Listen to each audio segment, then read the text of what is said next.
Hello बच्चों, let's see the question. So the question says match the compound in list 1 with their nature from list 2 as seen in aqueous medium from the combinations shown. अभी देखिए तो list 1 में हमारे पास क्या compounds है acetamide, triethyl amine और phenol. और list 2 में क्या है एसिडिक, बेसिक एंड न्यूट्रल। और हमारे पास ए बी सी डी में मैचिंग करके ऑप्शन दिया, हमको ए बी सी डी में अपना करेक्ट ऑप्शन निकालना है। तो चलिए सबसे पहले देखते हैं इस क्वेश्चन का की कॉन्सेप्ट क्या है। सो इस क्वेश्चन का की कॉन्सेप्ट है acidity and basicity of organic acids and basis. अभी देखिए हम सबसे पहले ये डिस्कस करेंगे कि ऑर्गेनिक एसिड और बेस क्या होता है।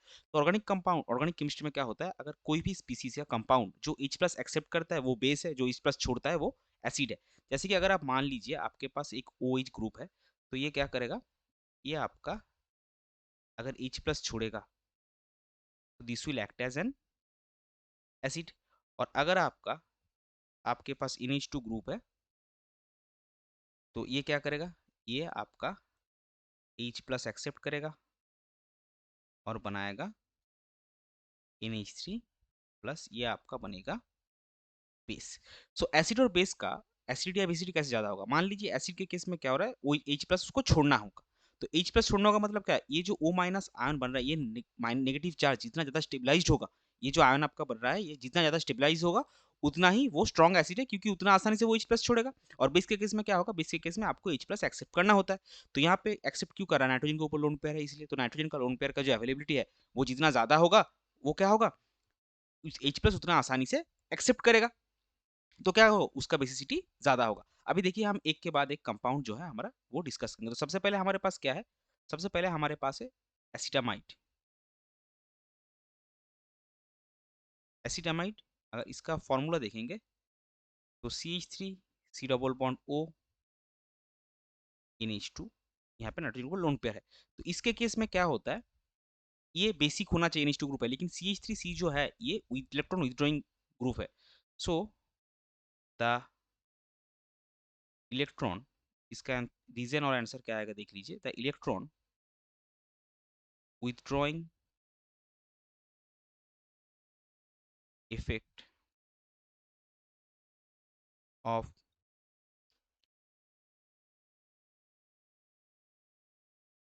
COCH3 group decreases the availability of lone pair of electron on nitrogen atom, making it neutral. इसका बेसिसिटी घटा के ये इसको न्यूट्रल फॉर्म में कन्वर्ट कर देता है। तो ए के साथ, वन के साथ आपका क्या मैच करेगा, वन के साथ आपका मैच करेगा सी, वन के साथ आपका मैच करेगा सी।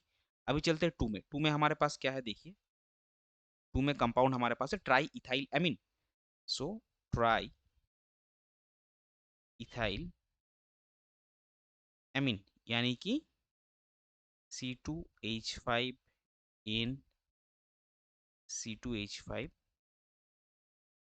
Triethyl amine. तो यहाँ पे क्या है, ये जो इथाइल ग्रुप है सारे के सारे इनके इलेक्ट्रॉन डोनेटिंग प्लासा इफेक्ट होगा। सो नाइट्रोजन का लोन पेयर का अवेलेबिलिटी क्या होगा, अवेलेबिलिटी बढ़ेगा। और वैसे भी ये टर्शियरी एमिन, टर्शियरी एमिन का बेसिसिटी ज्यादा होता है। सो देखिए यहाँ पे the the electron donating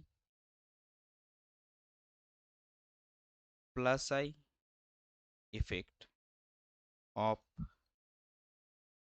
ethyl group C2H5 ethyl group increases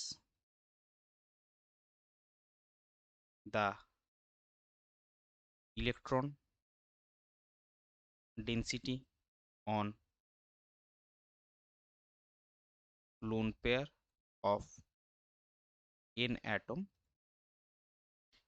making it basic. So 2 के साथ आपका क्या आएगा, 2 के साथ आपका मैच करेगा बी, 2 के साथ आपका मैच करेगा बी। अभी चलते हैं थर्ड में, सी। थर्ड में हमारे पास क्या है, फिनॉल। सो देखिए थर्ड में हमारे पास है फिनॉल। तो फिनॉल का जो फॉर्मूला है, ये हो गया आपका फिनॉल का फॉर्मूला। तो ये OH ग्रुप है, इसका मतलब क्या है, इसको हमको चेक करना ये एसिडिक होगा कि नहीं। तो फिनॉल का अगर आप H प्लस निकाल देंगे तो क्या बनेगा आपका, अगर इसका आप H प्लस ही रिलीज करेगा,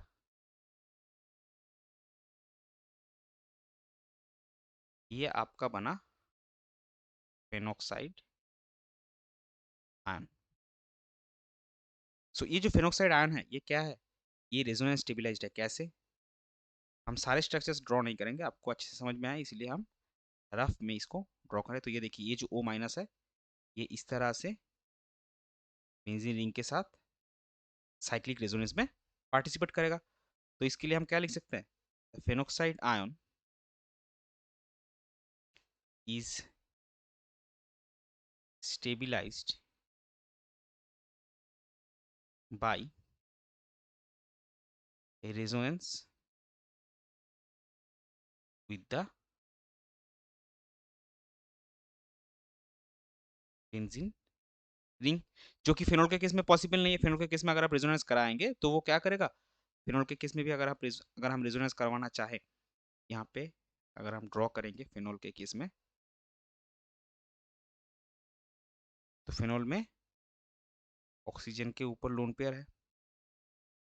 तो अगर हम एक रेजोनेंस स्ट्रक्चर ड्रॉ करें तो आपको समझ में आ जाएगा, हम सारा स्ट्रक्चर ड्रॉ नहीं कर रहे। इसको अगर आप यहाँ पे लाएंगे तो आप देखिए आपका स्ट्रक्चर क्या बन रहा है। यहाँ पे माइनस चार्ज हो गया, डबल बॉन्ड, और ऑक्सीजन के ऊपर प्लस चार्ज, यानी कि कार्बन और ऑक्सीजन के बीच में कार्बन एक, ऑक्सीजन ज्यादा इलेक्ट्रोनेगेटिव है। सो ज्यादा इलेक्ट्रोनेगेटिव एलिमेंट के ऊपर पॉजिटिव चार्ज है, जो कि रेजोनेंस के रूल के खिलाफ है। रेजोनेंस में आप कभी भी ज्यादा इलेक्ट्रोनेगेटिव एलिमेंट के ऊपर पॉजिटिव चार्ज नहीं डाल सकते, तो वो अनस्टेबल हो जाता है। तो इसीलिए फेनोल में रेजोनेंस आपका स्टेबलाइजेशन नहीं होगा रेजोनेंस से, लेकिन फेनोक्साइड आयन में आपका रेजोनेंस से स्टेबलाइज्ड होगा। तो वो क्या बनाता है, 10 फेनोल इज एसिडिक, क्योंकि उसका फेनोक्साइड आयन जो है वो फेनोल से ज्यादा स्टेबल है, उसमें रेजोनेंस हो रहा है, तो वो आसानी से H प्लस छोड़ेगा। 10 फेनोल इज एसिडिक, यानी कि आपके 3 के साथ मैच किया